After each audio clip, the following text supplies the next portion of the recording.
Hey everybody, you are listening to the We Are Rizin podcast, your source for all things Rizin and JMMA, news, features, reviews of fights, interviews, etc., etc. This is your host Andrew Benjamin, and I am joined once again by my co-host, who is not from Fight Island, but from the great state of Texas, J. Christian Gary from Focus Fights. Hello, motherfuckers. How y'all doing? And with us, we have a very special guest today who will be talking with us about the Deep Jewels 28 event that happened last month. With us, we have MarQ from WombatNews.com. Mark, thank you so much for willing to talk to us. We appreciate your expertise and knowledge about women's MMA. No problem at all. That's WombatSports.com. Sorry about that. WombatSports.com. So just tell us a little bit about yourself, how you got into MMA, and just... I hate to interrupt, even though it's kind of my thing, but before we kick this show off, Andrew, and talk about the Deep Jewels event that previously happened, can you tell us a little bit more about yourself and how you got involved, not only in women's MMA, but MMA in general?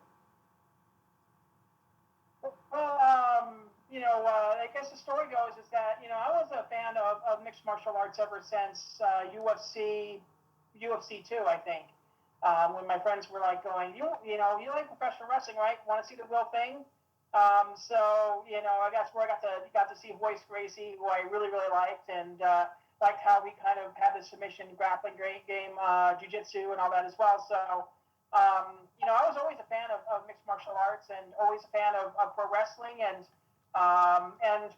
it just wound up that the story goes is that my first kind of inklings into the women's divisions ended up happening 2006, 2007.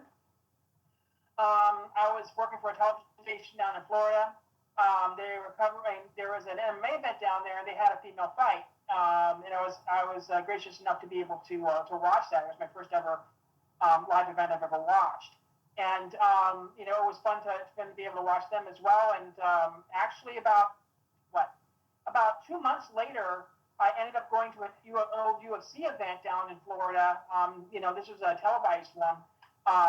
This is back when I was at the press conference with Dana White, and there was maybe about 5-10 of us in the room. It wasn't as big as it was back in the day, but I was like I like to say I'm credited with the first person to ask Dana White if there ever will be a women's division in mixed martial arts. At that point, he wasn't much of he was saying really the depth wasn't there at the moment. So he wasn't ruling it out until later, a couple of years later, he was absolutely ruling it out, and it ended up happening again. So. But really, when I started covering it was I have another podcast called Summer in Vegas, which is still going on. I had interviewed Caitlin Young on the show, and everything kind of went from there. I fell in love with it was her versus Karina Carano. That was the first major fight that I kind of covered, and went on from there. I worked for Fighter Girls for a couple of years, and then I decided to go off on my own for Wombat Sports, and I kind of expanded my coverage from more than just mixed martial arts to wrestling and and kickboxing, Muay Thai, boxing, etc. But MMA is still my major thing. So that's kind of the story. Was this? I just have a question. Sorry, just a quick question. When you said that you asked Dana White about a women's division in UFC, was this? Because I know at first he was kind of like, no, there will be never ever a women's division in UFC. Was that like around this? Was that when? Was that the answer that he gave, or was that a different? No, it wasn't. It was the fact that there was no depth. It was this. Now remember, this is back in 2007. I think Dana White was a lot more. I don't want to say angry, but I think he was a little bit reasonable back then. He had kind of opened the doors to that. He said, "Well, the divisions aren't deep enough." And this is like early on, like I said, in the UFC, when this is right maybe within the first couple of years of when Zuffa took over. So okay. No, he never said there actually would not be one. He just told me that the depth wasn't there. Okay, got it. I seem to recall him saying that one time to some report. I thought I heard him say, or he said that there'll never be a women's main event or something in UFC. One of those two. Well, I know we did it by maybe 4 or 5 months before Ronda Rousey got signed. That was when that happened because he was on TMZ for it, and he said there would never be a women's division in there. And then like 3 or 4 months later, Ronda comes in. Oh yeah. Okay. Now, kick off this show. I mean, I just have to ask one more question: is that do you think that eventually, over time, we will see, women's MMA be talked about in the same light as, say, pro boxing or pro wrestling, as far as leading a revolution of great talents? Not that it's already being talked about now because of what Ronda Rousey and Holly Holm and Megumi Fuji made it out to be. Mm-hmm. Yeah, really to tell you the truth, I think the MMA in general has been the pioneer into women's sports. If you really think about it, I think that there is some credit that can be given to the mixed martial arts in terms of the women's revolution in the WWE. I think AJ Lee had part of it to do with it, but mostly, part of it dealt with the fact that it was kind of going in a popular direction. I give Ronda partial credit for just the fact that he promoted her a lot, but it's almost like I almost consider it like the NBA where there's Will Chamberlain, and then there's Michael Jordan. Michael Jordan just pushed it to way more of a popular sport, but it was always there, and it was always somewhat popular than the others there. Same thing with Gina had actually did a pretty good job of promoting the sport. And then there was a little lull time in between there just because she lost the Cyborg, and for some reason Strikeforce did not get behind Cyborg at all. And then when Ronda came up through the ranks, then that was when it really kind of kicked into its second gear. So that's how I can compare it. But in terms of women's sport, I think it's ahead of the curve. I think they're getting paid better, but they're not getting paid sometimes not as much as what their male counterparts are. But in terms of the way that they're marketed and the way that they're put on the card and put in spotlight, I would say that they're ahead of the curve in terms of most sports, maybe with the exception of tennis. I see, but given the obvious opportunity to, explode in some type of a league, what am I trying to say? Basically, what I'm trying to make up is the, assumption that there are stars in actual leagues that people will care about. Like, for example, up until the end of Michael Jordan's reign, people were talking about Cheryl Swoops being a big star in the WNBA, which, of course, she didn't really become that big of a star because she had people like Cynthia Cooper to back up. But still, point of the matter is, I'm still kind of surprised that there are not that many, women's MMA promotions outside of Invicta, outside of Deep Jewels, outside of this one promotion in Poland called Fight Exclusive Night that put over women's talent like they're supposed to be treated, like athletes, not like, oh, you get a fight here, we're not going to book you for a few months and da-da-da-da-da. It's a double-edged sword because a lot of these countries, first of all, don't have the amount of talent that maybe the United States has. Brazil did have a female organization at one time. I don't know why it didn't really turn over as great. But they also had a relationship with another, very much like what Deep has with Deep Jewels is that they had a little side project where it was the females that were being highlighted. But it's a double-edged sword there just because, first of all, if you have a separate league like that, then, it's kind of almost separated okay, well, and, this is, I don't agree with this, what I'm about to say, but it's what a lot of fans think, is the fact that if you separate the two, then it seems like it's a minor sport versus the guys on the other end. So I do like the mixing of guys from time to time. I think Invicta is unique in the sense that Shannon does a really great job of promoting her fighters, being able to experiment a lot with what MMA is going to be in the future. She's willing to take risks like that, like the open scoring they had in their previous event. So yeah, I think it's I think I think it's a double-edged sword on that as well. But like I said, again, it's just the amount of people. I mean, I'm only up to right now September in terms of updating my results on the site. I update all the MMA from across the globe, everywhere from Russia and Iran and Europe, some African and all that as well. But it's just that there's not enough people and not enough fighters in the regions to kind of support that, besides places like the United States, Japan, and Brazil. But once those divisions start kind of growing up a little bit more in those other countries, we'll be able to starting to see more all-female cards. We'll start to see maybe some female promotions. Right. And by the way, the Shannon that MarQ is referring to is one Shannon Knapp, Knapp, the head honcho of Invicta FC. Now, as far as Deep Jewels 28 goes, because we want to talk about Deep Jewels 28, and we want to talk about this macro weight tournament, which is at 97 pounds. Ironically enough, that the world of MMA has dropped down from pack mule to, no disrespect, to ruler size fighters.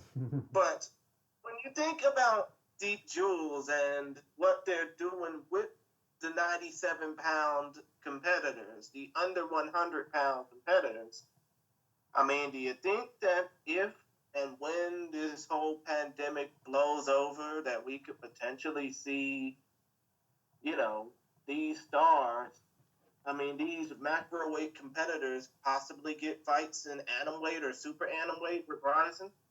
MarQ, I'll pass that off to you. Really, I really don't hope that ends up being the case. I think that I think we've had in the past. We've had, right at the 100 pounds. I really kind of hope that maybe Rizin might even consider just dumping down to the micro weight, or I like to call them minimum weight championships. I mean, there's quite a few that there were in the past that have fought as that small. And I'm trying to think of her name. I can't think of her name off that. There's a gal out of Ireland that fights at 105, but she could make it down to 100 if they really wanted to. But just to review the tough, especially in the Asian countries, you're going to get a lot of gals that are going to be able to fight at 100 or 97 pounds. Quite a few people from Thailand, quite a few fighters from Korea, quite a few fighters from India. And of course, quite a few fighters from Japan are all going to be able to take that as well. So I'm hoping that it ends up being its own division. Just looking at the stats that I've gathered so far with what I have for 2019, atomweight is starting to build up again.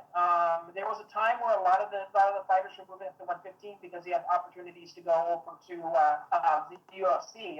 Loma being the prime example of that, which I was kind of disappointed. I really wanted to see her make her way up the atomweight division, but I think it's interesting. I love the idea that they're just going to have this microweight tournament. I think there are fighters across the globe that might be looking to want to go to Japan and fight in this kind of thing. So I'm kind of hoping that they don't have them go up to 110. I think a lot of people's perception is what's 10 pounds, but really, to tell you the truth, at that low weight, 10 pounds is a lot of weight. So they're kind of so I'm hoping that ends up being the case.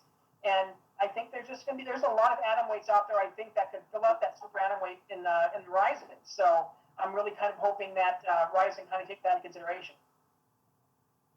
I just also feel that probably the pool for microweight, minimum weight, is just not going to be also that big. You're going to have, like you said, probably a lot of fighters from Japan, probably Thailand, this one that you mentioned in Ireland. But I feel like that division is going to be very, very is good. You're not going to have a lot of people in that division. You're going to have just mostly people, female fighters who are just going to stay at atom weight, or maybe don't want to cut the weight or something. Do you think that's at all? You think that's the one setback about possibly having a microweight division, MarQ? Really, I think the minimum weight, the microweight division is all about people that cannot gain up to 105, Okay. Or 110. These are girls that don't have to cut weight. They are naturally under 100. They want to fight. and they want to fight a person that's 5 or 10 pounds bigger than they are because, like I said, if the smaller you are, that weight does have a huger impact at a lower weight. So I don't think that's the case. I mean, 105, I think there's a lot of girls that can probably just drop a couple pounds down to 100 and not be a problem. But I think, like I said, I think that right now with what's going on in the atomweight division, from what I've been seeing, we're kind of replenishing those numbers again. So, and I think that Jules is the perfect spot to have this minimum weight division, just because it's so centrally located in Asia, and that's where you're going to find most of these smaller fighters. It might drum up a little business here in the United States because there's quite a few atomweights here that might be a little bit smaller, but I think it's just. Am I thinking that the UFC is ever going to have a minimum weight division? The answer is probably no. Do I think that the Invicta will happen? I don't think so. But for where it is and where it's positioned, I think it's going to be pretty good. Some of them may decide to go up just because they want to have international competition, but for right now, it's a really good starting place. But we never know. I mean, I've seen 155 on the stats that I've been compiling. 155 has been actually growing by leaps and bounds now. So it just depends on what who starts to participate and wants to be a part of it. So we're just going to have to see what kind of happens with it. But like I said, right now, I mean, I'm not thinking it's going to be a huge division. It'll be a good solid division, I think, with just the people that they have in the Asian market. So that's my opinion on that. And so, actually, I just want to get one question since we are on the topic of microweight. This question is from WMMA See Now at Now WMMA. You probably know him. He asks about Tomo Maesawa, who's the current super atomweight champion for Deep Jewels, and he asks Tomo. I think Maesawa, not Maesawa. Maesawa. Maesawa, okay. Tomo Maesawa has talked about making microweight. Assuming she still has her belt when the microweight tournament ends, do you think it'll likely be she'll go down to challenge the winner for double champ status? I'm going to pass that question to you, MarQ. It wouldn't surprise me. I mean, if she's interested in doing it and she thinks she can make it, I think that would be a huge promotional thing for Deep Jewels. They could say, okay, well, we're going to have somebody who wants to become a double champ. That seems to be the thing across all of the promotions now. Can we crown double champions? And I think Deep Jewels would be more than happy to have Tomo wanting to do it just for promotional purposes. To say that she's possibly the double champ. So if she make 97, then best of luck to her, and I think she'll have an advantage since she's a champ up there. But it'll be interesting to say the least. But yeah, I have no doubt if Tomo can make 97 pounds, Deep will book that fight. I think the biggest name I think she could make it if Kana Azakura wanted to go down to microweight. That would be the biggest name you could get, because I remember I was watching training videos of her. I think it was when she was going up against Miyu Yamamoto, and she was at some camp in America. I forgot which camp it was, but it was in California. And she was Hurricane Awesome. Yes. Down in and she made a comment that how I know those guys pretty well. Yeah, she made a comment about how she was just like so much. Everybody they were just so much bigger than her, and I'm just wondering, if will she, she's a pretty small atom weight. I wouldn't say the smallest, but like she's a little bit undersized. If she went to microweight, she obviously would be the biggest name that would go down to that weight, and also have just a physical advantage at that weight. Do you think that's at all possible, seeing her go down to that weight, MarQ?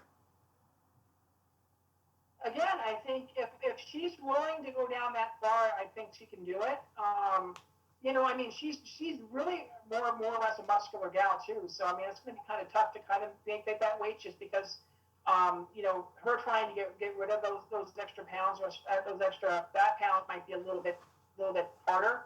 Like I said, smaller person is going to be the weight of the weight to fat to muscle ratio is going to be a little bit different. Yeah. I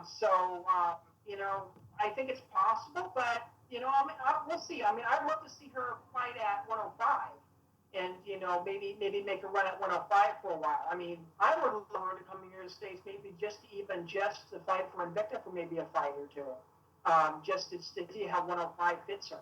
Mm-hmm. Right now 105 is kind of interesting. It's kind of fluctuating a little bit with Jen. Jim's currently the champion over in Invicta, although the last two fights were very, very close. I could argue that both of their fights, should have actually lost. But I would actually be interested to see, if she came over here to the States, got a win, and then she could fight Jen. I'd love to see kind of that fight. It would be interesting to see if that ends up being a pretty solid fight for her. But I would want her to go to 105 first, test the waters there, and see how she looks. If she looks great at 105, then she maybe consider going down to 94. Gotcha. So basically, you wouldn't mind seeing a fight between Tomo Miyazawa and Jinyu Frey, right? I wouldn't mind it. I think Tomo's got to be within the top 5 right now. Jim's lost to Ayaka. She's lost to Sioyi Ham. You kind of have to debate, where she goes from here. I mean, she's beaten, like I said, her 2 top contenders for a championship. I'm interested to see if Invicta's next Phoenix series is going to be atomweight. It makes sense for me that it should be, because there's quite a few people there that we need to kind of develop a contender, and there's quite a few people that are kind of right in the on the bubble there. So it'd be interesting to see if Shannon Knapp ends up doing that. But and that would be a cool thing for even Kana to try. 1 minute rounds.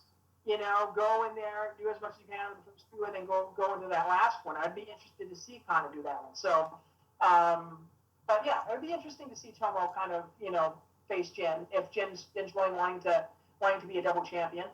I would be interested in seeing that. I see.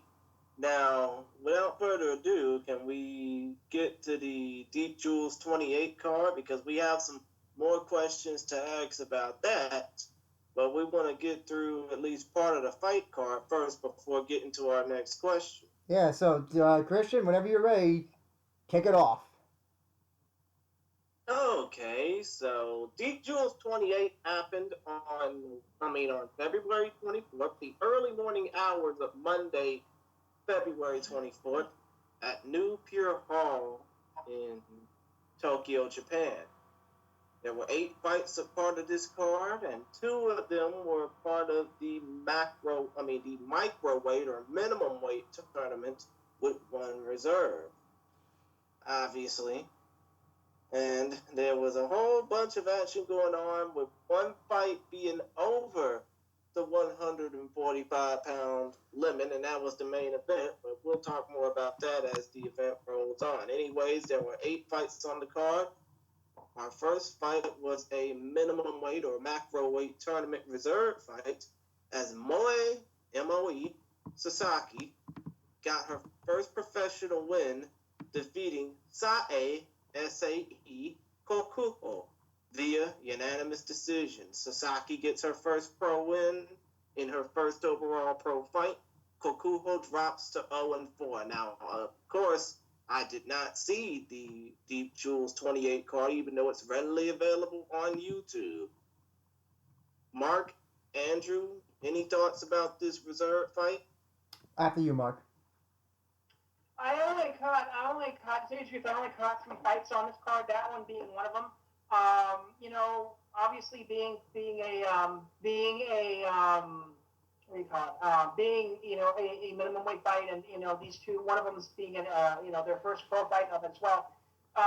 What I liked about the card overall is the fact that they are developing a division.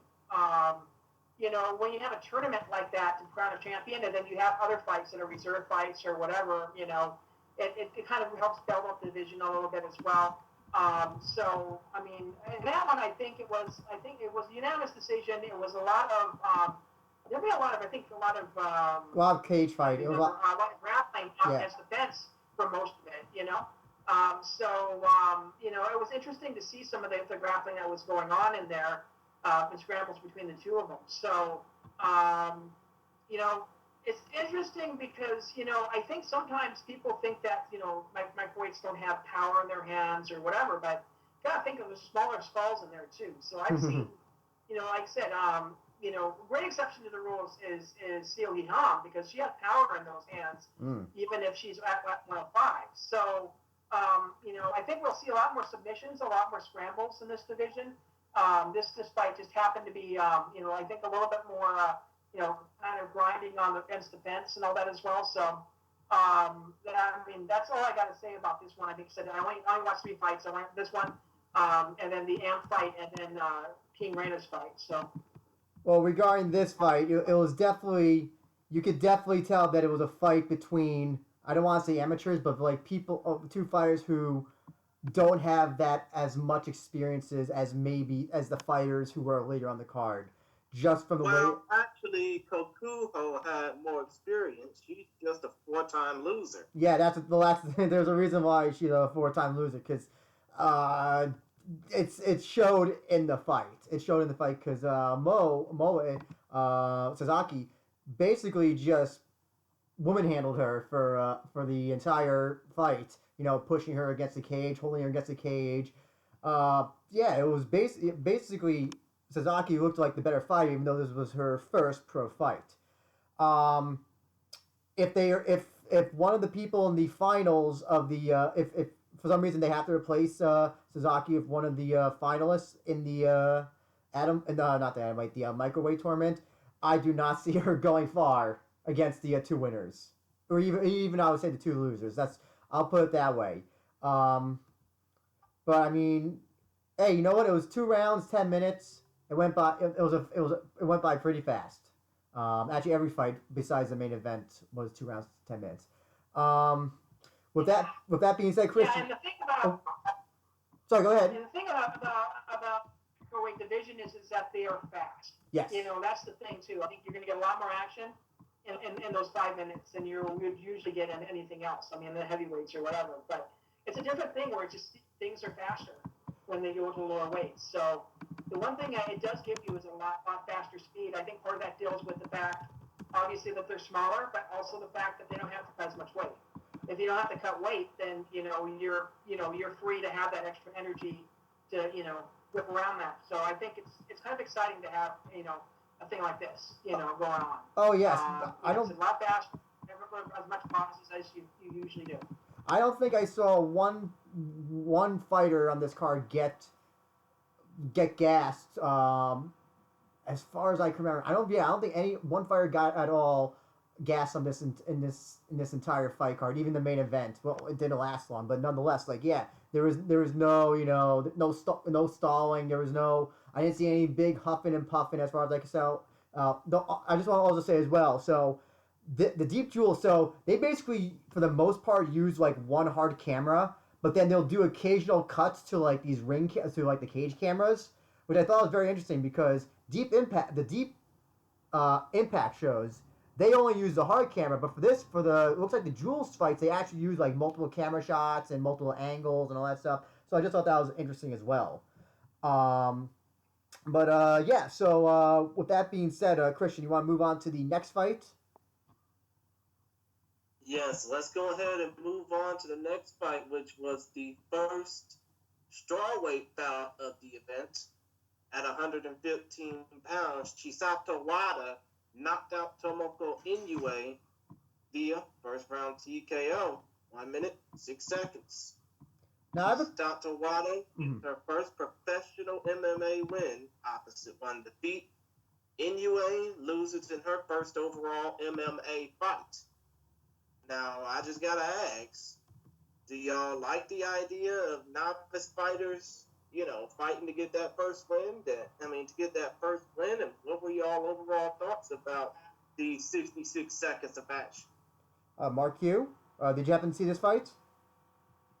I did not, but to kind of go to your point, I mean, it's one of the things about them trying to develop, talent, all that is over there.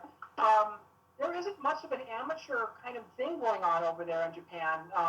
They do, on occasion, we see amateur fights, happen, like during maybe some of the other shows, and Deep Jewels even has like where they now have like grappling bouts or really they don't have any kickboxing bouts. A lot of organizations have like kickboxing bouts as an amateur just to kind of get their feet wet in terms of the striking. But it's kind of one of those things where you have to develop on the fly, and it was something that we were suffering from for a while on the international scene. If you're going to get a fight, you're going to get a fight internationally. And it's going to be your first fight. It's going to have to be pro because there just wasn't an amateur division right now. Right now, though, International MMA Federation is making a huge correction in that. I think a lot of countries are starting to send fighters over to the International MMA Federation tournaments and kind of getting their feet wet. And we'll talk about that a little bit later on because one of the gals that I'm going to recommend for Reina's face next was a veteran of the International MMA Federation. But we haven't seen that yet in Japan as much. I kind of wish that we would almost get a what Jules used to do was a tournament called the Rough Jules Tournament, and now it helped develop their fighters a lot better.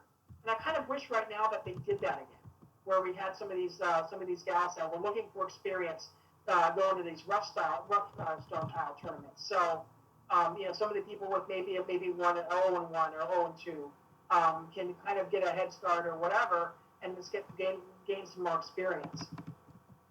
The big question I have is Chisato Wada at all related to Tatsumitsu Wada, or is that just a coincidence that they're both in deep and both fight MMA? That's the big question I want to find out. Do you happen to know if they're at all related, Mark, by any chance? I do not. I can take a look real quick, though. I can probably research that really quick. Because I tried finding out if they're related, because they both fight in the same promotion and they're both MMA fighters. It's just almost too much of a coincidence with a name like that, with a last name like that they're not related somehow. Christian, do you happen to know anything about any familial relationship between Tatsumitsu Wada and Chisato? No. Okay. But yeah, listen, again, watching this fight, it was clear who the better fighter was. And that's, I think that's unfortunately the thing as well with a lot of people who are a lot of female fighters, especially, who are starting up. Especially like in early parts of a card like this Deep Jewels card is, you see who the ones who just are the better fighters and who are just, the competition is just way ahead of them at this point. Whether it's in fight IQ or just knowing, the fight, the fighting mind, as I've heard some people say it. It doesn't mean I don't know what you do with somebody who becomes 0-1. Do you give them another chance? Do they go to another weight division? I know that's the question I had, because it's funny because Wada also started her career at 0-1, but also it went to a decision. I didn't see the fight, so you never know with some of these what these decisions. But I don't know what I think I do agree with Mark that I wish they did have some sort of that type of tournament where people starting off can start off dipping their feet in the water rather than they get immediately pushed into the pro fight scene immediately, because that's like learning how to swim in the 3 feet end of a pool and then getting thrown into the deep end. But with that, Christian, you want to move on to the next fight? Actually, sorry, question. Mark, did you happen to find out if they're related at all by any chance? Well, considering that they both create different gyms, I would assume that the answer to your question is no, they're not related. Oh, okay, never mind. Okay, gotcha. Okay, Christian, move on to the next fight, atomweight fight. Yes, the first of 2 atomweight fights, and I don't know if these 2 fights are a part of a tournament, Mark, so you might have to help us out a bit. First off, Sakura Mori got her second professional MMA win, defeating Otoha Nagao via unanimous decision. Mori improves to 2-0. Nagao drops to 2-2 via unanimous decision after 2 5-minute rounds. Did either of y'all seen this fight? Yes. on my end, like I said, the only two other fights I caught on the card were the Amp fight and Reina's fight. Mm. So I did not really wasn't able to catch. Right. But when it came down to this, I mean, you probably didn't see this Weight fight, didn't you? No, I saw it, Christian.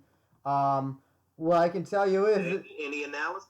Yes, Mori she's an expert grappler. In fact, if you go to her Tapology, you'll see that she has 3 other matches that were actually, excuse me, 5 to amateurs where she won all the grappling bouts. She has won her first MMA fight was a first round decision, first round armbar win.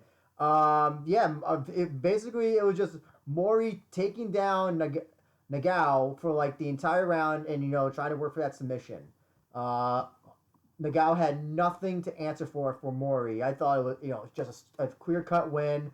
Now obviously as the card gets on, the competition gets a little bit more upper level, and I definitely feel that Mori with a few more fights at atom weight, if she chooses to stay at that weight, I definitely think she could eventually make it onto like a Rizin, opening show or something along those lines. I think you could definitely have something for her based on the skill level that I saw from her.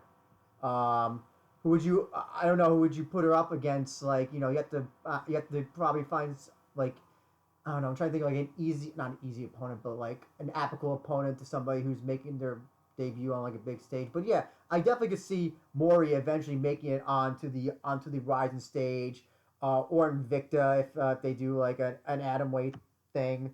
But yeah, I definitely feel like Mori, out of this entire card, Mori is a fighter that I walked away with like, oh yeah, we're gonna see more of her in the future. Nagao, sorry gal, I unfortunately was not. The quote GSP was not too impressed with your performance. But now with the next fight, there's a lot. I think a lot more to talk about with this finish. So Christian, I'm gonna let you take it off, and I'll explain the issue with the finish I had. Yes, the second atomweight fight of the day, I guess, since this was streamed as a daytime event here in the States.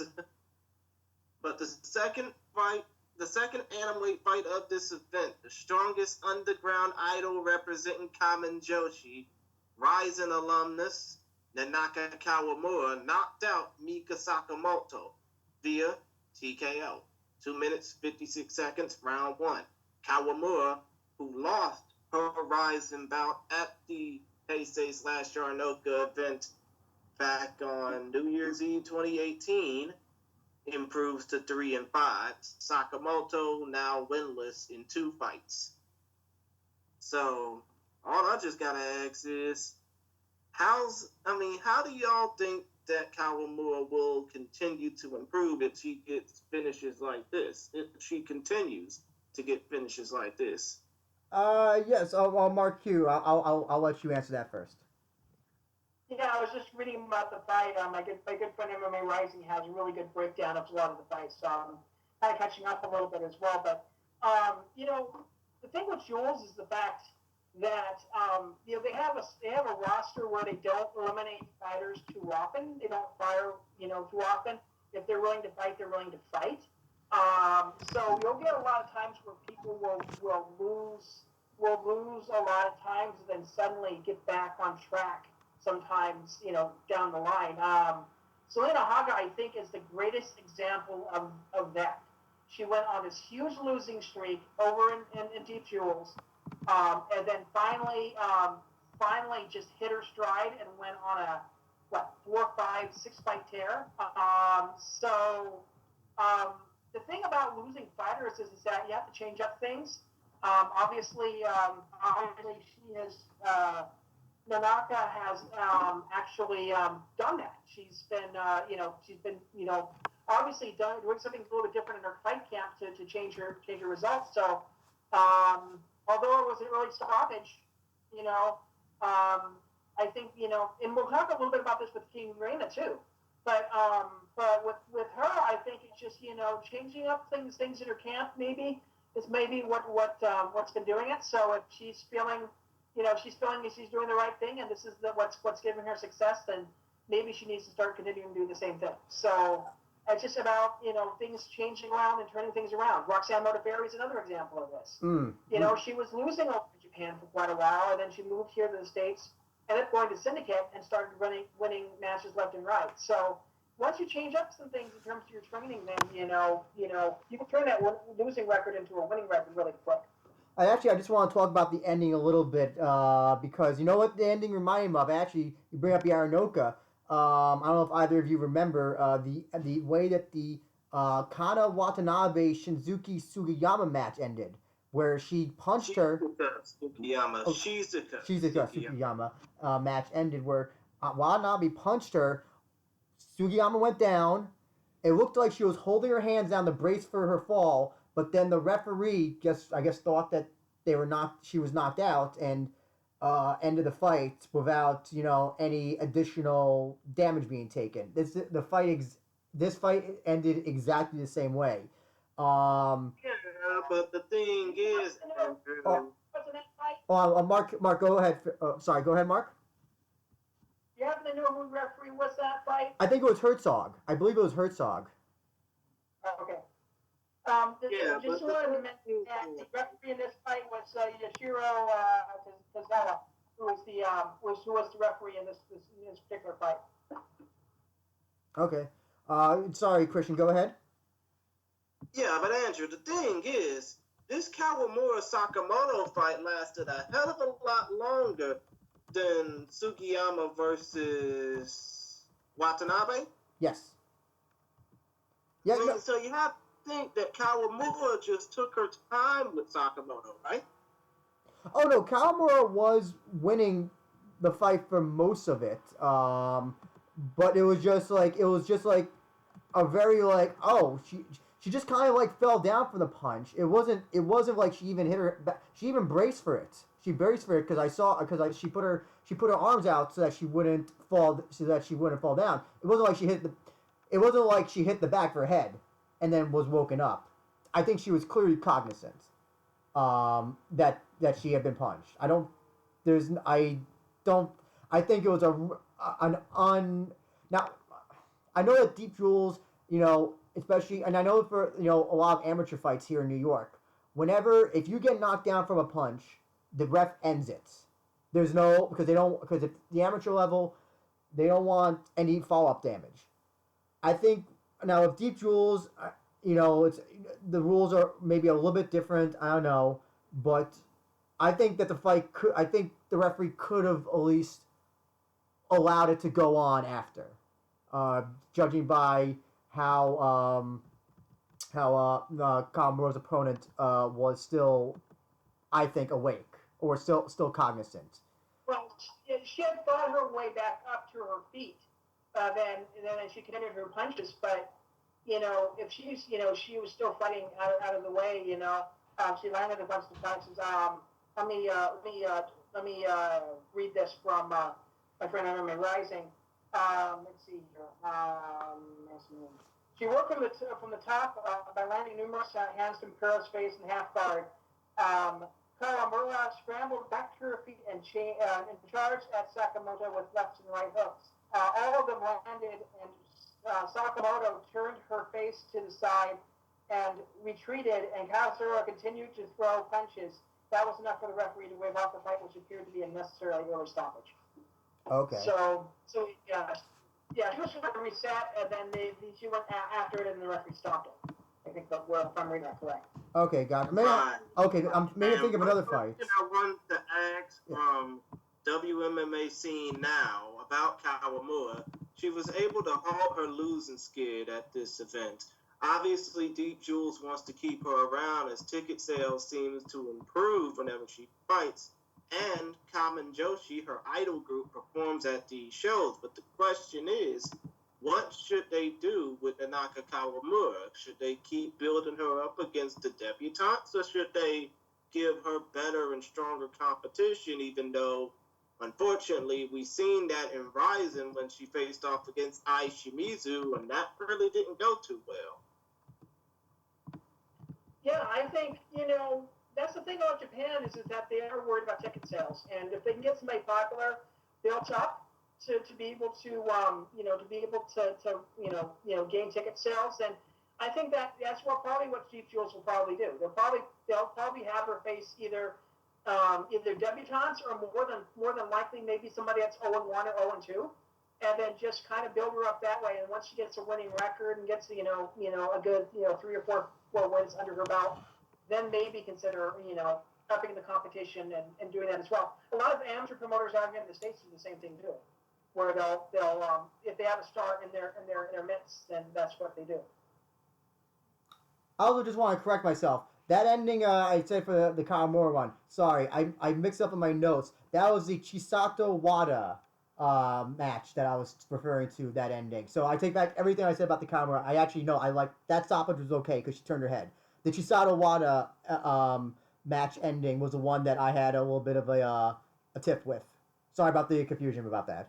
So I actually want to just talk a little bit about Kimura. Yeah, she did, her idol group did perform at the beginning of the show, and I did watch it. They all wearing the Jason hockey masks and all that stuff. Do you think that we'll be seeing Kawamura potentially? Yeah. Who do you think would be a good? Do you know who might be a good opponent for her next? MarQ? Give me 1 second here. I can give you a quick. Sure. Quick thing. Let's see here. She was playing at 108, right?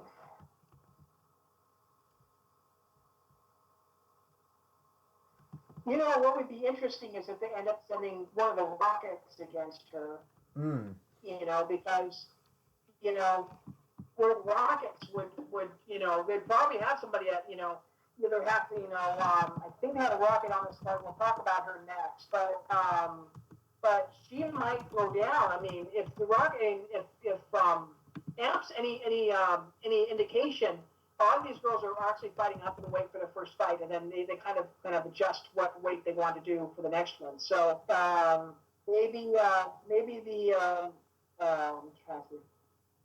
Nopan, the Rocket might be the next one for her. Maybe if they decide to bring her down to 105. But I mean, there's quite a few. I have to take a look at some of the older cards because there's always fighters in there that are maybe 0-2 and 0-3 that they can bring in for her. So I'd have to take a look at some of the older cards. Do you think we Kawamura can make it back on a Rizin card? I mean, she only has one loss in Rizin so far, I believe. It was against Ai Shimizu. Do you think that she could make it back on the big stage at some point? Or needs a few more wins? They may get another win under her belt. Maybe then we could probably see if that ends up being the case. Like you said, if they can get her to 5-5 or 6-5, then there would be more of an excuse for her to go back on there. If they really want to push her, because I mean, if Deep Jules wants to push her as a star, then I don't have no distinction that Rizin would want to push her as a star the same way. So I would say get maybe 2 or 3 more wins there, get you a winning portion of it, and then maybe she might make her way back up to Rizin again. Yeah. The same treatment that Reina's been getting. Because the issue I think that your colleague at Wombat News brings up is also she's a name celebrity for them because of her idol status. So how far do you push somebody who obviously has a celebrity status that you kind of want to keep winning, but also I think it's fair. I think like you said, she definitely has changed up something in her training. So it seems like MMA is being taken a little bit more seriously for her. So she might want better competition, but then the risk reward of that, she might start losing again. That's why you keep her at Deep Jules and get those extra wins because you want to make sure that she's solid once she does make it up to Bryson and there isn't any upsets. And really, to tell you the truth, just a gap between when the cards are. I mean, Deep Jewels is a lot more cards, maybe one or two cards in between when Rizin does their stuff. So if they brought her in on New Year's Eve, let's say, she could play at least two more times. Barring that this coronavirus thing doesn't go on for the rest of the year. Yeah. But that's why currently, I mean, that would be the way I would put it. I'd put her in 2 or 3 more fights.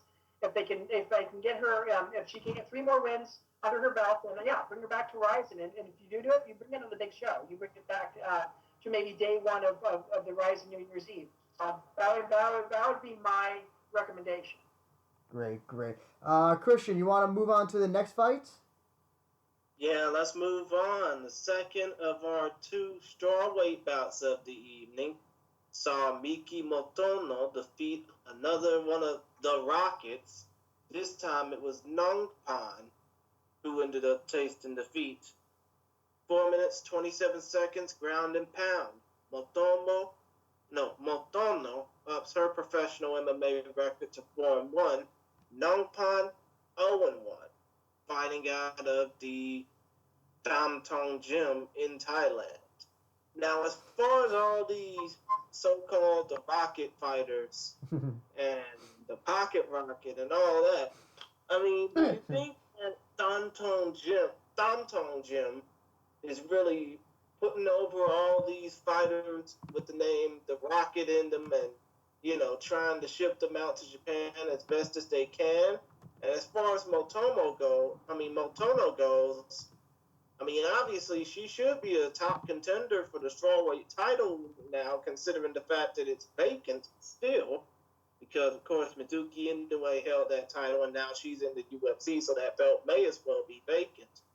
But do you see Miki Motono becoming the Deep Jewel strawweight champion anytime soon? After you, MarQ. Well, talk about the Rockets. Let me give some clarity about why that ends up happening. In Thai culture, there's a tradition where you represent a gym. So you'll have a gym name, and then you'll have your actual name.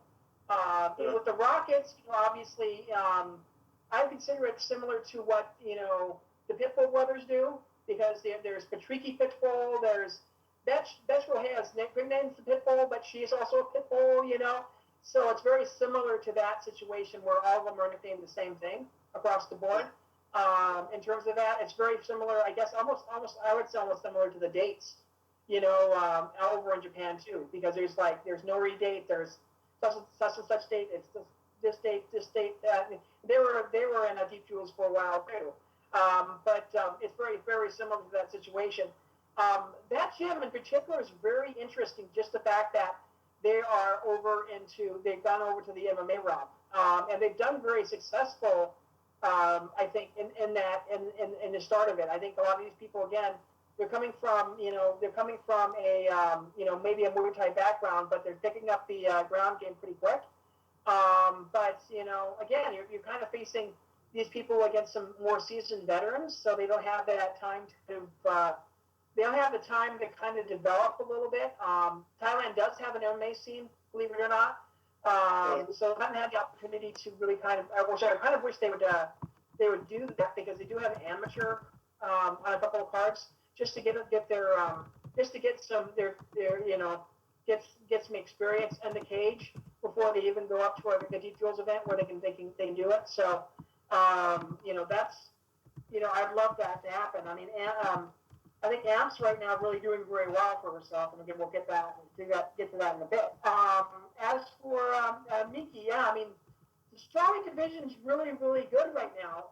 And here in the United States and all that as well. So everything's kind of developing a little bit, but in Japan we haven't seen very much activity, and I think, if you really think about it, Miki would be one of them. 4-1 is not bad for a person over at Deep Jewels to really consider the a top contender for the strawweights. I would be interested to see if Deep Jewels decides to do a tournament, maybe a 4-woman tournament to crown a new champion. So we'll have to kind of see what's going on there. Just to let some background on Motono. She trains at AACC, probably one of the best camps in all of Japan. That's where Megumi Fuji is a trainer, and Hamazaki trains as well. I believe also Reina, not King Reina, Reina Kubota. So she's at one of the best camps in all of Japan. Now, one question I have, just make it Ryzen related, is do you think that she would be Ryzen worthy, MarQ? Because one of the things is that it seems like Ryzen was going to have some sort of strawweight division. I think when Kanak was a Murata, I think was in the I think they were going to have a division around Kanako Murata, that weight division. Do you think that they can make that with talent from Deep Jewels and from perhaps other organizations, they can build around a strawweight division in Ryzen in the near future? I think with the two deepest divisions in all of the world are 125 and 115. So I won't be surprised. I mean, they could do it. There's a lot of international talent that does fight at 115 that they can bring in from the States, from Europe, from Asia, you name it. If you name the country, they'll probably have a strawweight that's available. So yeah, they can do that if they really wanted to. They could do a strawweight Grand Prix pretty easily and really promote Murata as a champion, and they can make her a double champ. So that's easy. It's an easy thing for them to do. And it's just a question of if they want to pull the trigger on that or not. Great. With that, Christian, you want to move on to the first match in the microweight / minimum weight division that they had on this show? Yes, the first minimum weight tournament semifinals saw a woman beat up somebody who was old enough literally to be her grandmother. Yeah. Mizuki Furuse upped her professional MMA record to 7-6 at all of 19 years old, defeating 52-year-old former Invicta FC Atomweight title contender, or challenger actually, Yasuko Ikuko Tamada, who now drops to 17-11 via unanimous decision after 2 5-minute rounds.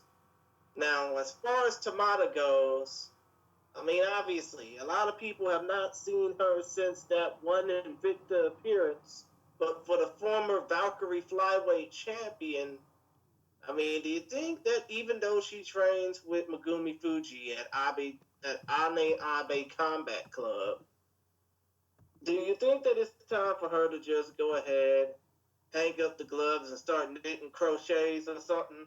And as far as this goes, she's 19 years old. How high does her stock go? She's on a 4-fight win streak, by the way. Before I pass it off to you, Mark, I just want to give some background on Yasuko Tamada. She is 52 years old, so she's older than Miyu Yamamoto, who I thought was one of the oldest female fighters fighting right now. And her first fight ever was back in July of 2005. So she has been fighting for about 15 years, which is insane. So, but yeah, sorry, I want to pass my Christian's question to you, Mark, for you to answer. Give me one. Okay. Yeah, sure, no problem. Okay. I wanted to see because I wanted to see your spacing at that time, and that was Watterson, which was a pretty good. She lasted up to 3 rounds. She only barely lost. She lost that last round, and then the last round to Watterson. It was kind of funny because sometimes Shannon brings over. There's another person that she had brought over. I forget who it was that from Deep Jewels that was actually facing somebody for a championship, and she was like 42. And I think Shannon said that she didn't realize how old she was. And I've actually been contemplating, and I've been doing some research on ageism and MMA, because there are some women that are in their 40s, 40s and 50s that are actually doing pretty well themselves in mixed martial arts. A lot of it just deals with a lot of it deals with how many fights they've had, or it's an interesting thing, and I've deep dived into it. I haven't written the article yet. I want to get a couple more quotes before I even post anything about it. But it's something that I ask a lot of fighters about in terms of age. But if you get to that point where you have way too many losses, and I mean, listen, I mean, she had back-to-back wins before she lost. Mm-hmm. So I don't think you can necessarily say hang up the gloves after one loss to one youngster that's like what 20, 30, 38, 30 age your senior. Maybe you kick it another year and see if you do pretty well for yourself. But having won your past two, which is what it looks like on a record, I don't think that. I think she's still got some things in her. So I don't really think with that as well. It'll be interesting to see where the tournament final ends up happening, and how Amp does versus her, versus Mizuki. But yeah, and I mean, to tell you the truth, I think Mizuki has a little bit more experience than her, actually, if you really look at her record. So it'll be interesting to see, at least. But yeah, I don't think she should. Tamada should hang up the gloves until maybe she loses a couple more. But she was against a more experienced fighter and a younger fighter, so that's how it goes. Yeah, I just couldn't believe when I looked up, it was just more the age disparity. I couldn't believe it. I mean, heck, I don't know if Yamato wants to go up and wait, and they have her versus Miyu and Rizin or Deep Jewels. Hey, you know what? That's a fight I wouldn't mind seeing between two veterans. Though it'd be interesting because I would say that Miyu would be the more athletic, and I think she would definitely have the size advantage. But Yamada has the just more MMA background. I don't know, just one of those wishful thinking fights I'm just thinking of. Christian, shall we go on to the last match in the semifinals of the microweight/minimum weight tournament? Yes, let's please talk about this one, because I know that y'all been wanting to salivate about this particular fight. Amp the Pocket Rocket, aka Amp Suanon Boonsorn, upped her professional MMA record to 5-3, submitting Emi Sato 4-5 via armbar 49 seconds into round number 1. Now, as far as Boonsorn goes, she's 2-1 in Full Metal Dojo. She's 0-2 in Rizin. She's 3-0 in the Deep Jewels ring or cage. So, how do you think that a fight between her and Mizuki Furuse will go if this tournament will continue past the current COVID-19 pandemic? And as far as Emi Sato goes, she's currently riding a 3-fight losing streak. All 3 of those losses, those 3 previous losses, and all 5 of her losses overall have come by way of first round finish. Do y'all see Sato continuing on with her fighting spirit, or again, is she bound to go ahead and rethink her career choices? After you, MarQ. Again, like you said, with the thing with Jules is that they're always wanting to have fighters that are willing to fight. Again, 3 and 5. She's still what? How old she? Well, I don't think she's that old, right? Let's see here. See if she's 39 years old. This is Sato's second loss in the Deep Jewels cage or ring to Amp the Pocket Rocket. Oh, actually, both in the first round. Actually, interesting. Sorry, MarQ. Go ahead. Sorry, MarQ. Go ahead. But she has been over Mizuki though too. You gotta consider that. Oh, so we gotta do some MMA math here. Oh, okay. So that's interesting. That's very interesting. Oh God. And she tapped her out in the first round with a double wrist lock. That's a. I don't know if they mean. I don't know if they mean Kimura. That's what they're actually thinking of, or they just like a legitimate. Am I thinking like a legitimate wrist lock, like catch wrestling wrist lock? If so, that's actually like amazing. So that's Mark, I got some like fantasy booking ideas, so I want to pass those questions off to you first before I say anything. After you, Mark. You know, I think that says a lot. You know, Mizuki might not have as good a ground game as as ironically Amp does. You know, and like I said, it's very interesting with this gym that they're an MMA gym, and they've done so well about putting the jujitsu and the ground game, you know, there for these gals, and we've seen success, you know, in this gym and also over at Tiger Muay Thai. Both of them have done really good, you know, jobs of helping these gals transition over to their ground games, and we've seen impressive ground games. So, you know, Amp might actually have a advantage coming into this fight if it ends up going to the ground. So I'm interested to see the finals of this tournament. But in my mind, I think Amp right now is actually the favorite going into the finals. I agree. I absolutely agree. Okay, so Mizuki Furuse, she has the most interesting record I've seen of anybody. So on the amateur, she beat Ai Shimizu in the first round by armbar submission. She has beaten Nanaka Kawamura by majority decision. She has lost to both Emi Tomimatsu and Emi Sato to double wrist locks in the first round. So apparently she has a GSP thing where she just loses the people with the name Emmy. Apparently, from looking at her record. But you know, I think that's an. Maybe they can Emmy the Rocket. Yeah. So if Mizuki wins, obviously the fight you would make next after that would have to be a rematch between her and Emi Sato. That's what I was thinking in my head. But if you think, yeah, I think that if what we can deduce from Ferrucci's record is that her ground game is not like Amp's, and Amp is maybe has one of the most underrated ground games I've ever seen. I'll never forget, you know, the fight she had with Hamazaki, where she immediately got Hamazaki's back so fast, and I rewatched it like a bunch of times. And I couldn't believe it that like the way she moves so fast, and being at microweight, a minimum weight, she probably is gonna move a lot faster.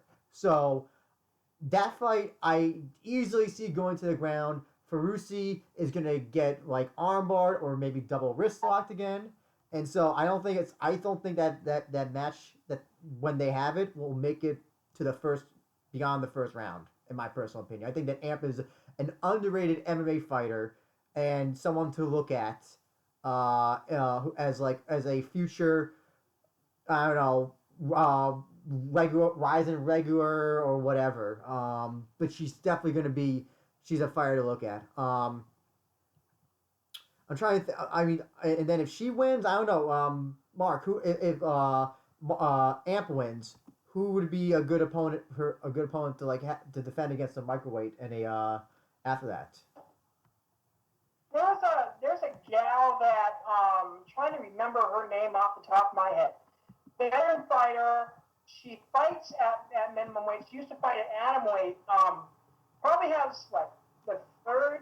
She has probably the second, maybe the second or first most fights of a female fighter, but a lot of that's a little weighted because a lot of the gals that she faced were like 1-0, and she has the most armbar wins.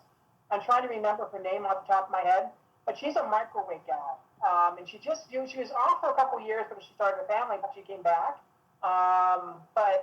There was rumors that she was going to be facing the winner of this tournament. I just don't remember off the top of my head what her name is. I have to do the research real quick, but there was a rumor that was who was going to be the next opponent for the person who won this. Mm-hmm. What about against Yasuko Tamada, since she was the runner-up, or well, she faced Mizuki and lost to her? Do you think that there's any credence to giving some, I guess, to the third place fighter a chance at the championship or no? Kind of tough to say just because I think she's 1-0, right? Mm-hmm. Yeah, I wouldn't give her the next fight that way. I would want to develop her a little bit more. It'll be interesting. I don't know. I would take a look and see who all is going to be dropping down to microweight. I mean, we may see somebody 105ers that have lost on this card make the move down. So, but I think it's just that they develop a contender out of next on the next card. They get maybe 2 microwave fights, and the winners of those they consider whoever they think is more impressive the spot to face them next. So I would say just use the next card for a title contention. Gotcha. With that being said, Christian, we have to move on to the main event and what a fight I would consider a polar opposite of microweight. So let us go on to that fight. Oh yes, the only fight featuring big girls, the 145-pound weight class in this case, the women's featherweight class that was on this card. King Reina Miura upped her professional MMA record to 12-3, 9-0 by the way in the Rizin. No, 9-0 by the way in Deep Jules Ringer cage, defeating Andre the Rocket, who was making her first professional fight. Miura TKO Andre the Rocket 3 minutes 29 seconds, ground and pound. We're not gonna even talk about Andre the Rocket, even though I'm pretty sure she's gonna be a future star down the line in Thai MMA. But as far as Miura goes, and I'm going to try and reiterate this question from WMMA Scene Now into it, King Reina is 3-3 in the Rizin ring. As I mentioned, she's 9-0 in Rizin, and one of her wins was against now current WWE superstar, the Queen of Spades, Shayna Baszler. But it seems like King Reina only gets decent competition in Rizin. Is Deep Jules' smaller budget preventing them from giving her decent opposition? Or are they intentionally giving her, these softball opponents, knowing that she probably might get her ass whooped if she gets another Rizin fight? MarQ, I'm going to pass that question to you. Okay, I have notes on this one actually. To answer your question, really, to tell you the truth, I think the reason why Rizin, said that they weren't going to bring her back was because she was 3-3 in Rizin, and they wanted her to gain another win streak. And she's on a win streak right now, so it would be nice for Rizin to bring her back. I think the timing's correct for her to be brought back. She's gotten a couple more wins. And she has looked impressive in this past fight. I mean, although she was facing a debutante, she had, let's see, my notes here.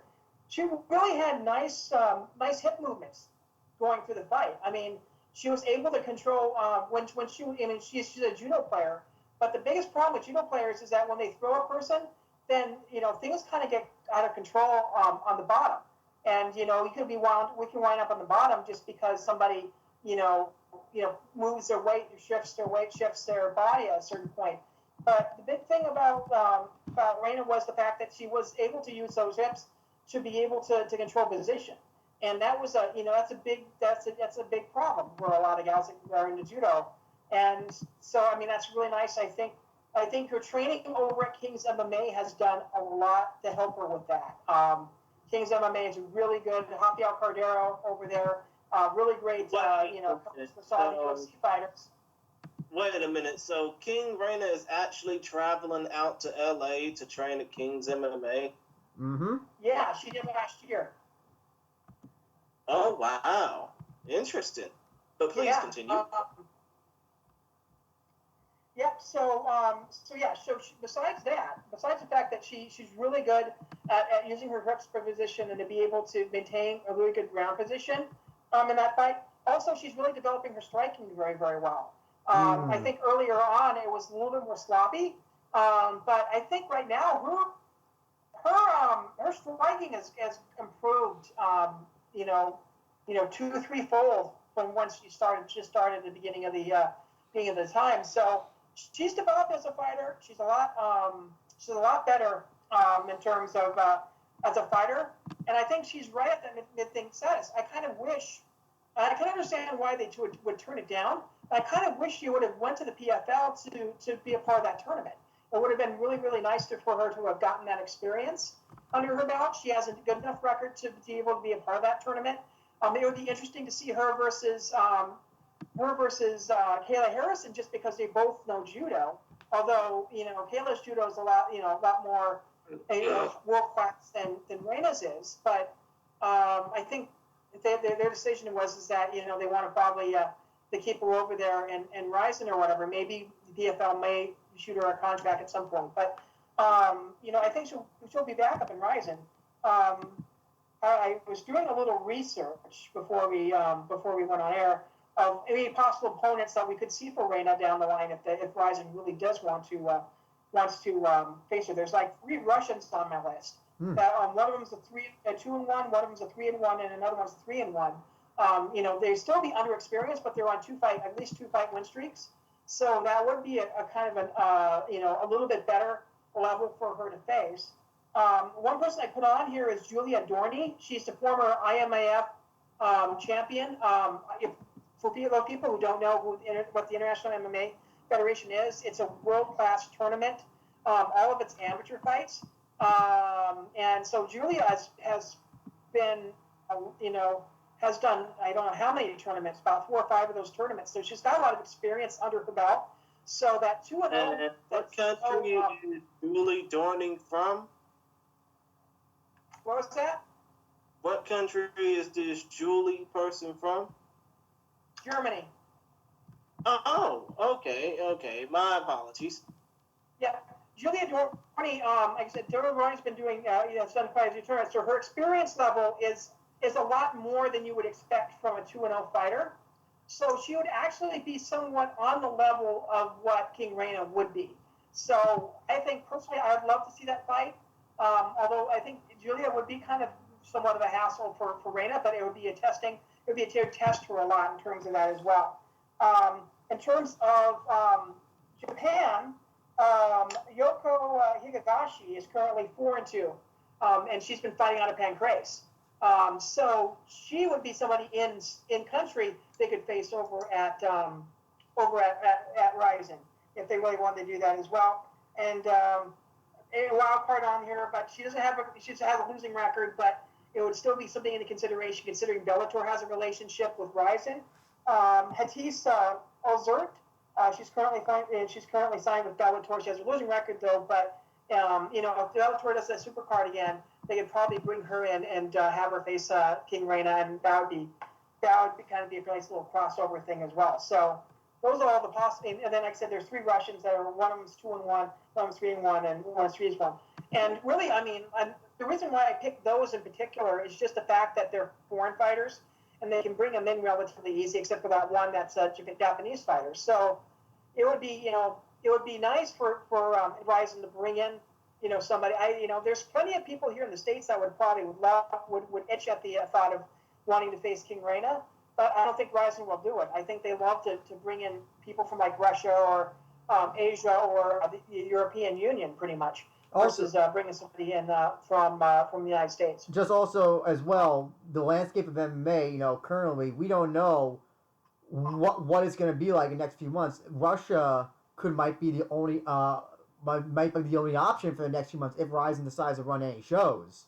Or Deep Jewels or something. It might be Russia will be the only place where you can get fighters from to go to Japan, possibly. Do you think that's also a consideration, MarQ? Yeah, and kind of a side note on that, too, is something else I was going to talk about. The postponement of the 2020 Olympics in 2021. What's been kind of curious to me in just doing research, and I've done research in terms of the women's Japanese women's world team in terms of the Olympics and the wrestling. It's been interesting to kind of research how damn good they are. They've won a lot of world championships, but the thing is that I had asked a question before: why is it that we haven't seen a lot more crossover for some of these Olympic style wrestlers to make it over to the MMA realm? And the thing is that Japan, praises these girls so much that they pay them salaries to train to be wrestlers. So by the time that they get out of maybe 2 or 3 Olympics, then they'll retire and they're in their maybe late 30s, early 40s, and they don't feel that they're young enough nowadays to do MMA. But I'm hoping that kind of changes. where some of these people are. We're seeing that with Tanako, and we're seeing that with a bunch of these gals that were on the junior teams or something like that made their way up to the MMA. So I'm interested to see if that ends up being the case coming on down the line. So, but that kind of delays any of that because next year obviously is going to be when the wrestling is. So a lot of these gals in Japan, may not consider doing that, considering they have to wait another year to compete in the Olympics. So I wanted to kind of make a note of that. But with that in mind, after we don't know what's going to happen after COVID's going to be COVID is over. It might be a situation where we have open borders and people can go and travel once in a while, but there'll be a good news, bad news situation in that as well.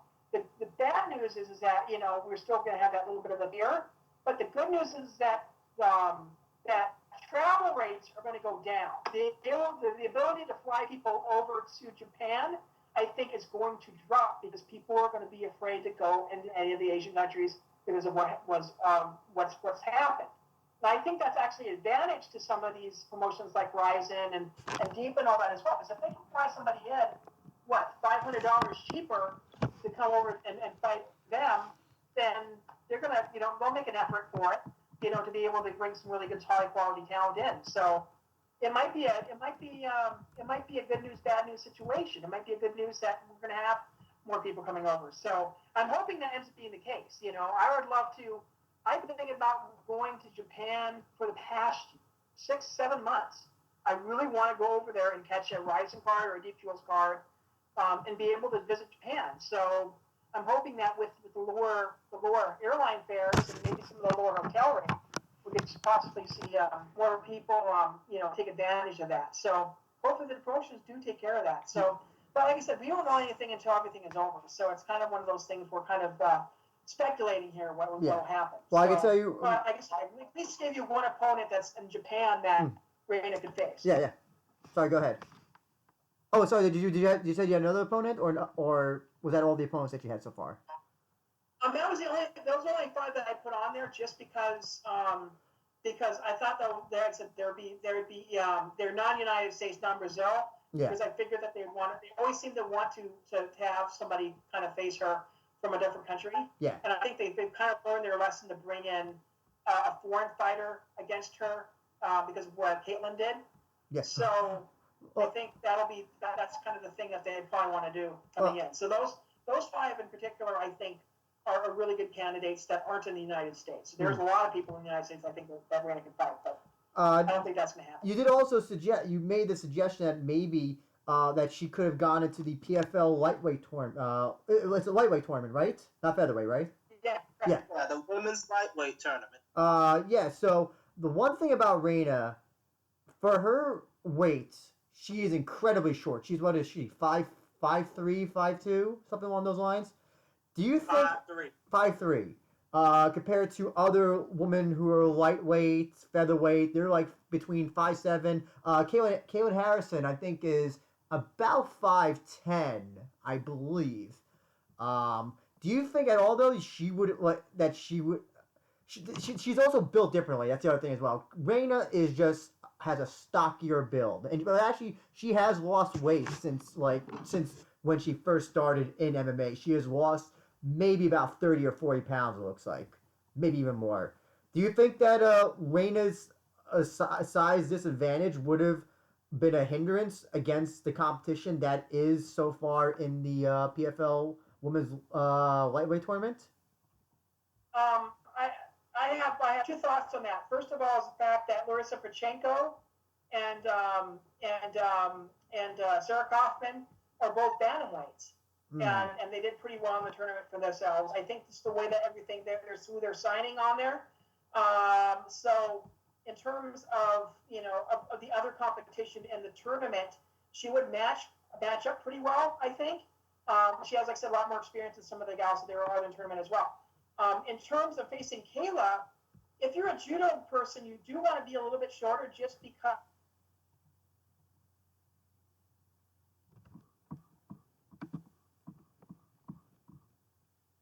Yep. Christian? Yeah, I'm here. Did we lose Mark? I think we may have lost Mark. You were just talking about the height, the the advantage of height disadvantage in judo. Yeah, lower center of gravity for Reina if she's shorter than Kayla. So being able to throw her won't be as will be as harder for Kayla to do for the shorter person at 5'3". So it might be an advantage for her to go into that fight with that. If she actually had dedicated a champ over at King's MMA, I think they could find her ways to possibly win against Kayla Harrison. So I think that height's one thing, but there's advantages to that as well, and especially in this kind of tournament where there are a lot of gals that aren't natural 150 fighters. There's a lot of gals that are a lot weigh a lot lighter. So, but I would love to have seen her do it, just even if she did lose, just to get that experience under her belt, because I think she'd win her first couple of fights. She may have, if she's going to lose, she's going to lose in the semifinals or the final, I think. So, also, just her personality and her presence, I think, would stick out for everybody. Presuming she would still bring out the teddy bear and the queen's crown, or king's crown, I should say. Yeah. She would immediately stand out from everybody. Also, just the fact that she's shorter than everybody. She would have a different, presumably the only Japanese fighter in that division. She would immediately stand out. I also just want to comment on the stand-up aspect of her game. Yes, you were absolutely right. She has improved so much from like her first fight with like Caitlin Young, where she was just. I almost felt bad for her that she was losing so bad against Caitlin Young when they fought in Rizin. Even against Dan Dubois, I thought that Dan Dubois outboxed Reina in their fight, and Dan Dubois is kind of infamous for having not the best stand-up. But yeah, she doesn't seem to be jumping in there with her chin open anymore. She seems to be much more she seems to pick her shots more. And that's why I saw in this fight against Andre the Rocket. It's no longer just kind of like throwing punches just for the sake of throwing punches anymore. So yeah, I want to absolutely agree with you that she has improved like immensely since I last saw her fight, which I think her last fight was against Stephanie Egger. And even then, she looked like she improved in the stand up as well. But with that being said. You also want to talk about potential opponents for Gabi Garcia, Mark. So I want to give you an opportunity. Floor is yours. Let's talk about Gabi's future. Whether that be in Rizin, Road FC, or whatever next promotion decides to scoop her up. Well, what's been crazy is that going through some of the stats from last year, and I said I'm only up to mid-September, so I can't say anything else for the rest of the year. Which hopefully I'll have those stats up on the site within the next couple of weeks. It's just been taking me a little time to try to get through some of this stuff and getting these stats compiled. But I've been coming across people that are fighting at 180, 185, 190 pounds. A couple of heavyweights, but they're all amateurs. But just kind of looking at my list, I saw a couple people. Now, when you say amateur, you're talking about trained amateurs or world star hip hop fighters.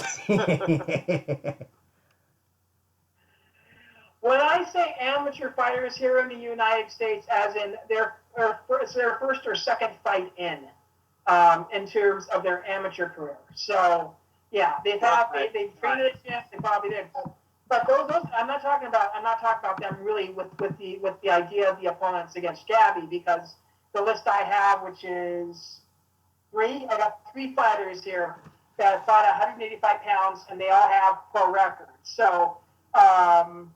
And all of them have one of them has 2 fights, one of them has, and 2 of them have 3 fights. So, top of the list is Julia Palaic out of Germany. She's currently 3-0 at 185. So, I mean, that's my number one pick, just because she's currently undefeated. It makes sense for her to face Gabi. There's another fighter. These next 2 fighters are out of all places, Iran. So, the thing is that we've seen Iranian fighters fight over in Rizin quite a bit. So it'll be interesting to see if they step. Sorry, Mark, what was that? Yeah. Amir Ali Akbari comes to mind when it comes down to Iranians who have, excelled in Rizin. Yes. Please go ahead. Yeah, there's one, Ayada Khanizad, who is 2-1 right now. And the other one is Zahara Matiani, who is 1-1 right now. So those are three people that they could bring in. I mean, like I said, two of them are Iranians. So, if they have those relationships with the Iranian MMA scene out there as well, they might as well just bring in an Iranian to face Gabi as well. And all these gals aren't old; they're relatively young. I think they're maybe in their 20s or 30s at the oldest. So it would make more sense for them to bring a younger person in to face Gabi. So I wanted to point that out. So I just researching. I found a lot of gals that were fighting at 185. So it's been kind of crazy to see that some of these heavier weights are starting to form fights again. So we could possibly see a little bit more resurgence coming up down the line. I know lightweights have been really surging as of late.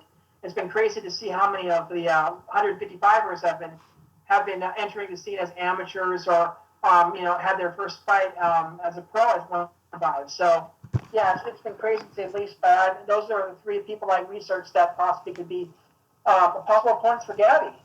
And we want to see Gabi back in there. I think we haven't seen her in a year and a half, maybe 2 years. I think it's been 2. It's been kind of crazy why they haven't brought anybody to fight her again. But if they need opponents, I can find opponents for them. That's not going to be a problem.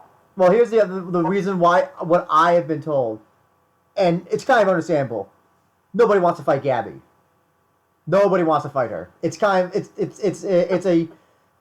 it's kind of like you see Gabi. It's like, what advantage do any of those fighters have, or as I shouldn't say those fighters, but any advantage that a fighter that's going to be going up against Gabi has? She's got the size advantage. She's got the grappling advantage. That's all she basically needs is to win her fights, basically. So it's kind of what I've been told is that it's because nobody wants to fight her. So that's why she's still doing. Well, if you think about it, nobody trained enough wants to fight Gabi Garcia. If you think about it, if Gabi Garcia doesn't get those trained opponents to fight her, I mean, people like Jazzy Gabbard, for instance, who is now officially a free agent after leaving the WWE. If you don't get somebody like Jazzy Gabbard to potentially fight Gabi Garcia, potentially Gabi will end up facing off against, fat chicks from World Star Hip Hop. Yep. I will say one thing, though. There is one opponent that crosses everything off your list. She wants to face Gabi. She has the experience. Her name is Hillary Van Orm. She's out of Portland, Oregon. She's fought MMA before. She does a lot more jiu-jitsu now, though. She fights. She does jiu-jitsu for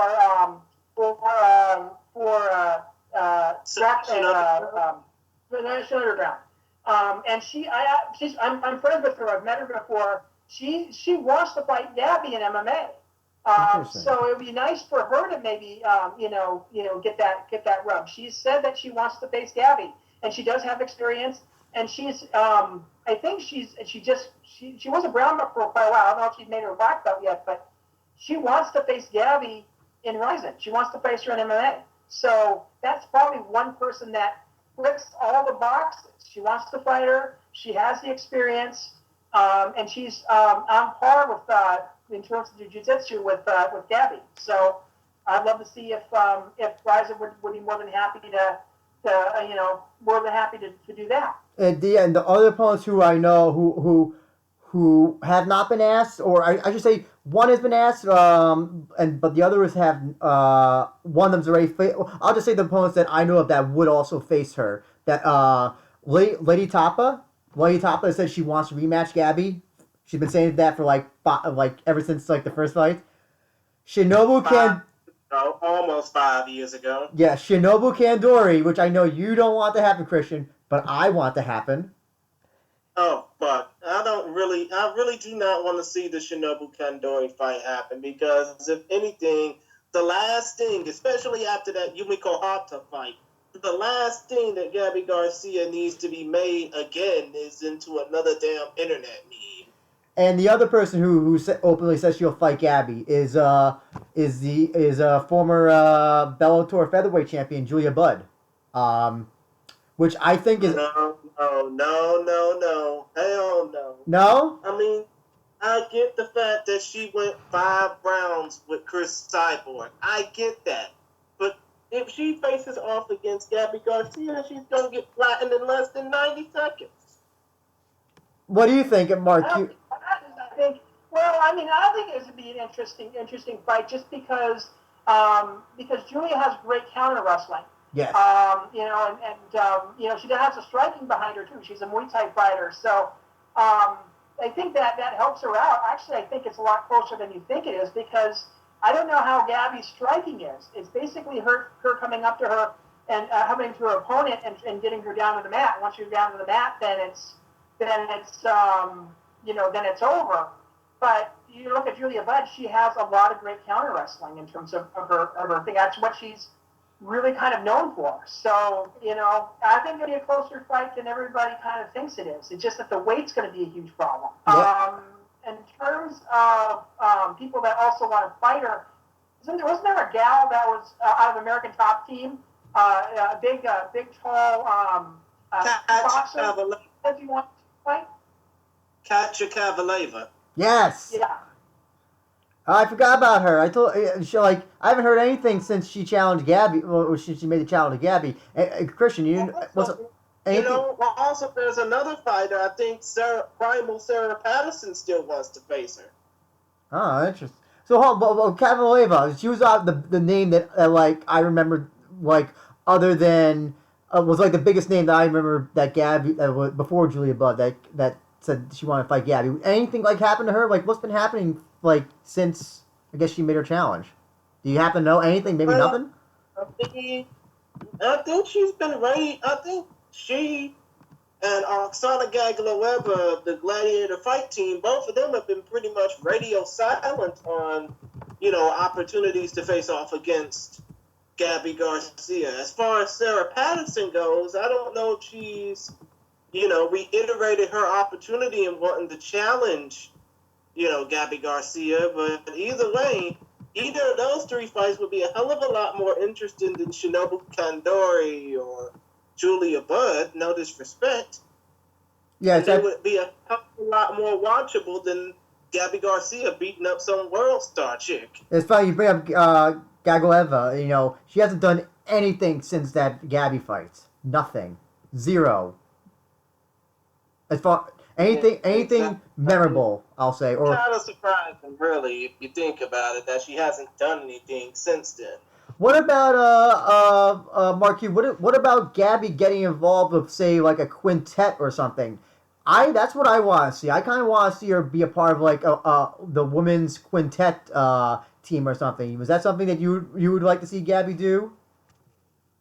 It'd be interesting, to say the least, if they did it again. I mean, I love the quintet that they brought in this time around. If they could last time around, like I said, maybe you can bring Hillary Van Oren back over there and be a part of the women's team that they bring in from there. I think her team has a pretty solid, her team out there in Portland have a pretty solid team of females out there as well. Or how about this? Why don't we bring Gabi up to Submission Underground and possibly fight up there with Hillary, or do a tag team match, because they have tag team matches up there too. I would love to see her in grappling action, definitely over Japan, over here in the United States. But we just haven't seen her in action that much lately, just because there hasn't been those opportunities. I don't know why that is, but it just happens to be that way. But to say that Gabi doesn't have the opponents, I kind of disagree with you on that. It's just there are some people that it's just, I think people need to pull the trigger on it. I don't know if anybody's refusing to fight her or what. So I'll have to kind of see where that goes. Yeah, I just let me clarify that the opponents that Rizin has asked Gabi to fight, they have turned down. I don't know who specifically, but that's what I was told, that they wanted to book Gabi for some shows, but all the time the opponents kept on turning. The opponents were turning them down, and yeah, because they were booking her on every card, and then they just stopped. And that's what I've been told. The other also around December, around the end of last year, 2019, she was filming a movie up here in New York as well. So she was not doing any training or anything. I think it was maybe 4 or 5. I think the movie's finished. It's a movie with Harry Berry. And so I think that was also why I think they wanted to get her for the New Year's Eve card for Rizin, but obviously she was filming a movie and she couldn't make it out to New York from Japan. But yeah, I'm hoping that 2020 is a year we get some Gabi fights. I really do. Even if it's just one. Even if it's a grappling fight. Just something. She's a very interesting, I know it's weird, like, because she is a great grappler, and she's one of. I think that people are very. This is discriminatory is the word I want to use, but they obviously look down upon her just because of her physical attributes, while ignoring the fact that she is good, maybe one of the best jiu-jitsu artists in the world. Um, and she whenever she's on a card, no matter where it is, she's the one that everybody's talking about at the end. They always, oh, that's the one that always gets the most streamables on r/MMA. That's the one that always makes the gifts. So people may make fun of her, but she's easily the most interesting, one of the most interesting female fighters out there, in my personal opinion. What do you think about that? I mean, Sorry, go ahead. I mean, she harkens back to when Amanda Lucas was fighting over in Japan, for and really, to tell you the truth, if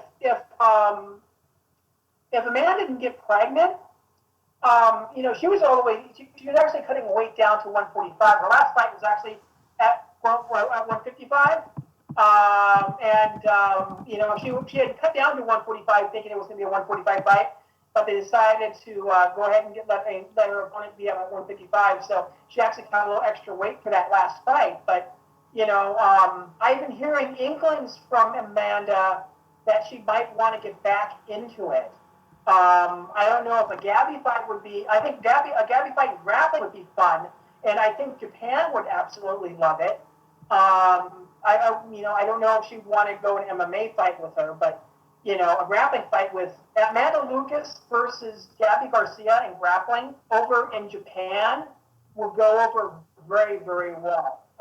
So I'd be very interesting to see if they end up doing something like that. If Amanda gets in shape, but next time I see her here in Vegas, I'm gonna have to kind of ask her if that would be something that she'd be interested in. But we haven't seen Amanda Lucas fought a while there. So now that you say that, would it be safer for the Skywalker stepdaughter to potentially face off against Gabi Garcia in a grappling match, or would it be safer for her to just go back into MMA and face some unknown? Really, to tell you the truth, I think Amanda would be fine, going into here's one of my recommendations that PFL put in for the tournament. But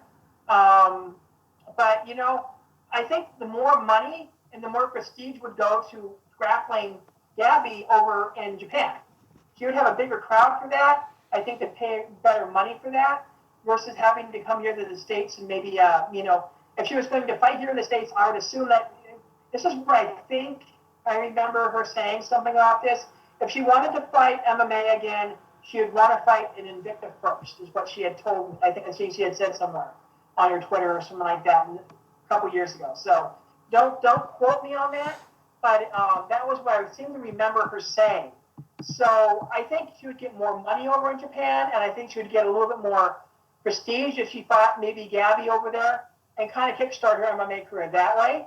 And even if she lost a grappling fight, she'd still have that kind of, that kind of notch of being. I think she didn't lose when she was a pro MMA fighter, so she'd still be undefeated as an MMA fighter. So, I think to answer your question is I think it'd be better for her to do a grappling fight over in Japan versus Gabi, get that kind of momentum going, and it would be a no harm, no foul for her to do that, just so she can, waded the waters a little bit in terms of competing again, and that just helps her in terms of getting some of that ring rust off of her going into an actual MMA fight if she wants to do that. Okay, interesting. With that being said, MarQ, that's all the topics that we have for today. I want to give you an opportunity to plug your outlet, your social media, anything else that you want to give a plug out to for the listeners to peruse. Well, there is one other thing I want to mention, and I'll say it quickly. Okay. Jillian DeCourcy has been campaigning to face Ai Takahashi over in Rizin for the past year. She's been, on Twitter, on Facebook. She wants to go to Rizin to fight. So I want to mention that first of all, and kind of give the shout out to Jillian DeCourcy, for wanting to do that. So I'll mention that, and then now over the plugs. WombatSports.com, check it out. Like I said, I'm updating results as much as I possibly can. And hopefully within the next couple of weeks, I'll give you a 2019 article and give you all the stats and what to kind of look out for in terms of the year. Obviously, things are going to get kind of weird this year in terms of stats because we're going to be missing out on a couple months worth of possible fights as well. But I've been doing interviews with quite a few MMA fighters. Jameer Peshwa's interviews up right now on the website. I'll have Monica Franco's interview coming up within the next couple of days. But I'm going to continue, putting up as many interviews as I possibly can. You guys can check us out on Twitter at Wombat Sports, at Wombat Sports, Wombat Sports on Facebook. And you can see Wombat Sports on Instagram. You can see some of the events that I cover out here in Las Vegas. And then my personal account's at WMMA News. So I'll have my opinions there. I'll tweet out pretty much whatever I want to tweet out on that one. So that's my own personal account. So you guys can check me out at WMMA News for my personal account, and at Wombat Sports for more of the articles that are coming up on the website and some of the things that are coming up there. And as far as what you still do you still do like podcasts for other people like Jetty Goodman and stuff like that? What was that again? Do you still do podcasts for other entities and other people like Jetty Goodman, I think Evil Eddie and stuff like that? I'll be guest once in a while on a couple of different podcasts. I was on Jameer's show, I think, last week, but I've only been doing my podcast in terms of producing, so it's just been that. But anybody welcome? Anybody welcome to be interested in anything women's divisions in terms of MMA, not only MMA, wrestling, kickboxing, boxing, and all that as well.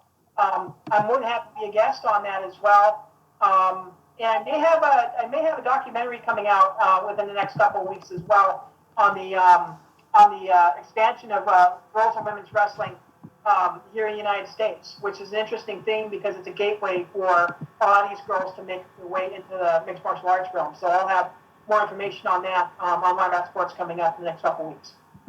Okay, we might have to check that out, plug it, and then review it, right, Andrew? No, by all means, yeah. It really sounds really cool. A documentary on that topic. I definitely would love to watch that. So yeah, definitely something for consideration, Christian.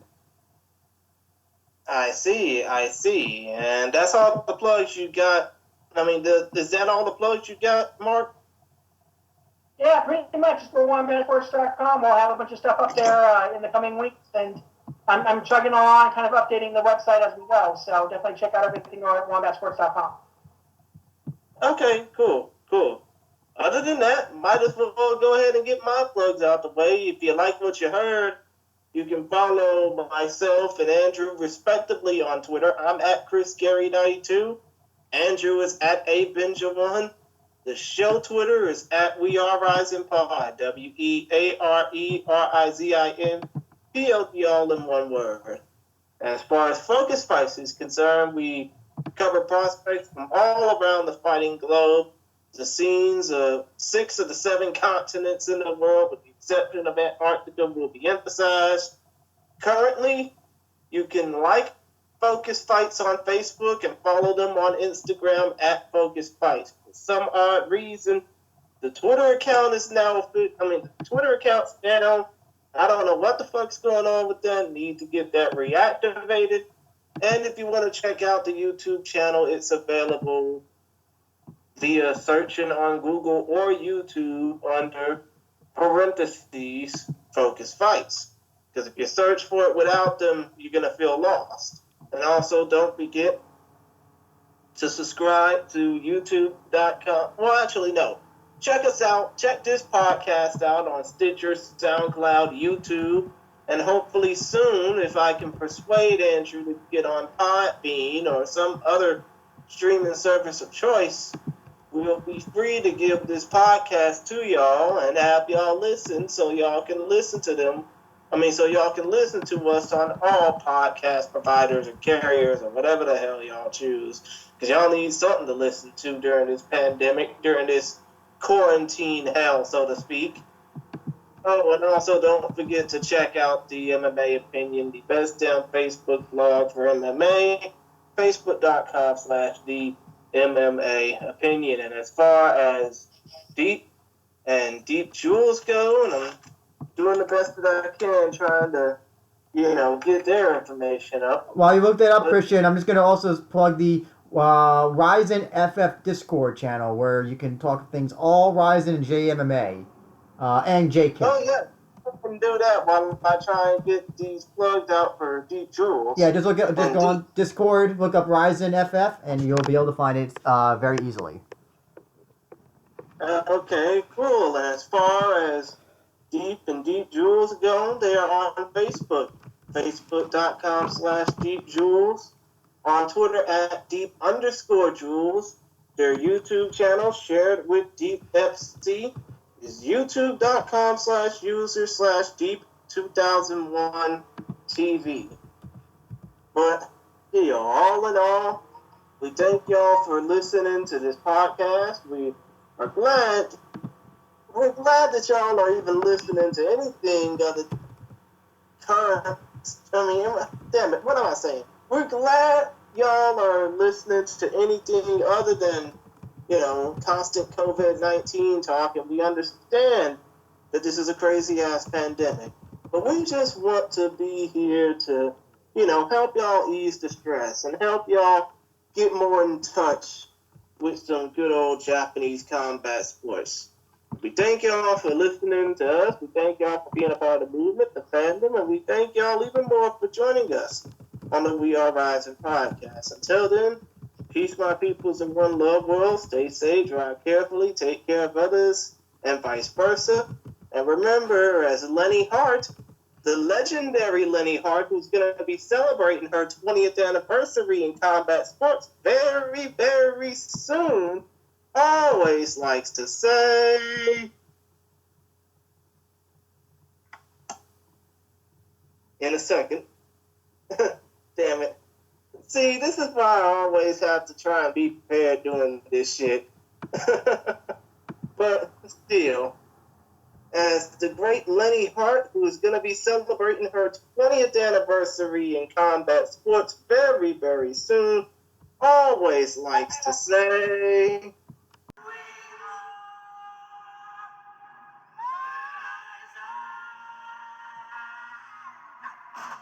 and with that, we out this mug.